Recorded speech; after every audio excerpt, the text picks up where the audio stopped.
Look, the NFL isn't for the weak.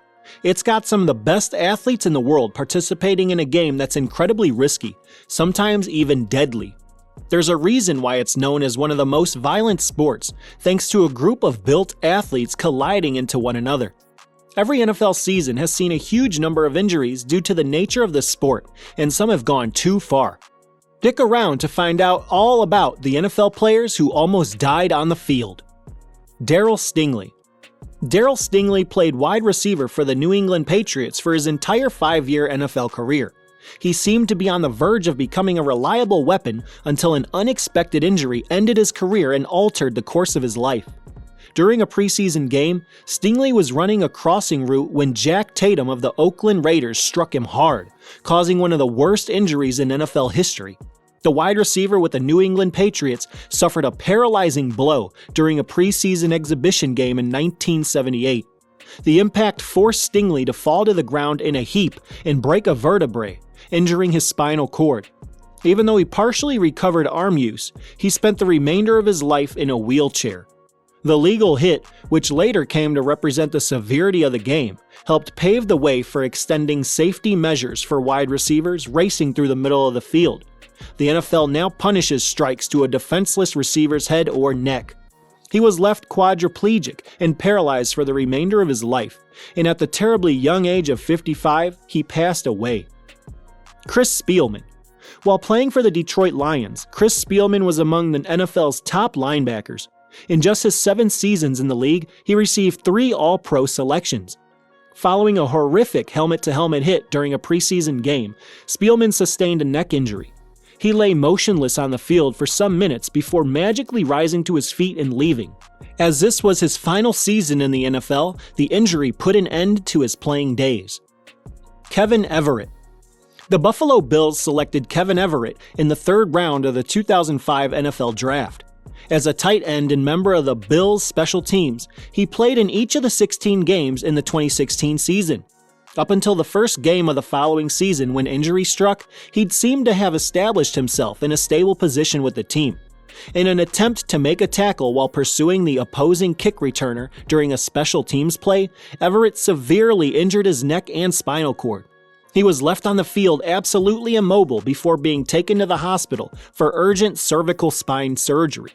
Even though he never participated in another game, he got extensive physical therapy and eventually recovered from paralysis and was able to walk again. Before his injury, he'd played in 20 games for the Bills, catching 8 passes for 80 yards. He was considered a promising player with good size and athleticism, but his career was cut short due to his injury. Ryan Shazier. As a result of the Pittsburgh Steelers' legendary defenses, linebackers have long been a defining position for the team. The Steelers' long list of greats at the position seemed to be about to include Ryan Shazier. He was chosen for back-to-back Pro Bowls before a horrific injury abruptly put an end to his career. Following a severe head-on collision on the field during the 2017 NFL season, Shazier was left with partial paralysis. He was told he would never play in another game and that he probably wouldn't ever walk again. But after numerous operations and a dedicated recovery program, he disproved that assumption by walking once more. Mike Utley. Mike Utley was an offensive lineman for the Detroit Lions. He was drafted by the Lions in the 3rd round of the 1989 NFL Draft. Before his injury, he had played in 46 games for the Lions, starting in 42 of them. He was considered a solid player who was a key contributor to the Lions' offensive line. During a game, he suffered a spinal cord injury during a game in 1991. He was paralyzed from the chest down and uses a wheelchair. Even in the middle of such a horrible injury, he mustered the courage to move his arms while lying on the ground, giving the audience a thumbs up.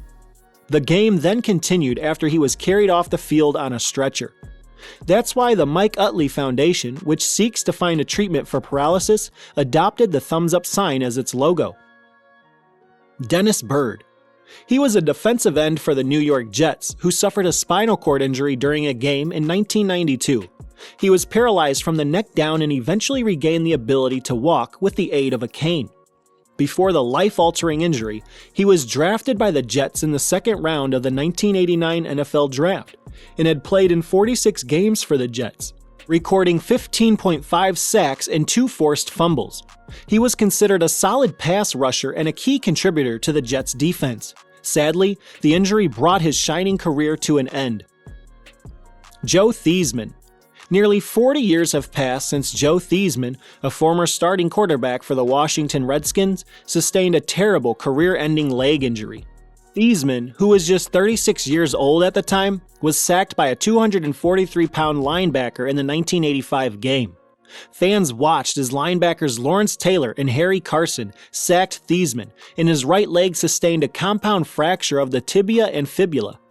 The incident happened during a Monday Night Football game against the New York Giants, and he was forced to leave the National Football League because of it.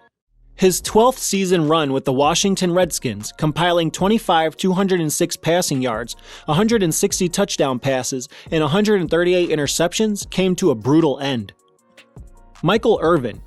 You've seen him as a sports broadcaster, but did you know he was also a former wide receiver for the Dallas Cowboys? The Dallas Cowboys selected Irvin in the first round of the 1988 NFL Draft. He played for them for the entirety of his 12-year NFL career before suffering a near-death cervical spine injury on October 10, 1999, while playing at Veterans Stadium against the Philadelphia Eagles. Tim Houck of the Philadelphia Eagles tackled Irvin and sent him crashing to the ground. He was carried from the field after suffering a spine injury, due to which he ultimately decided to retire early from playing.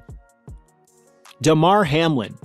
And finally, this is the most recent near-death experience that was seen on the field. During a game on January 2nd, Bengals wide receiver T. Higgins, who was carrying the ball, struck 24-year-old safety Hamlin in the chest with his helmet. Higgins was dragged to the ground by Hamlin. After that, Hamlin stood up but soon fell on the ground, unconscious.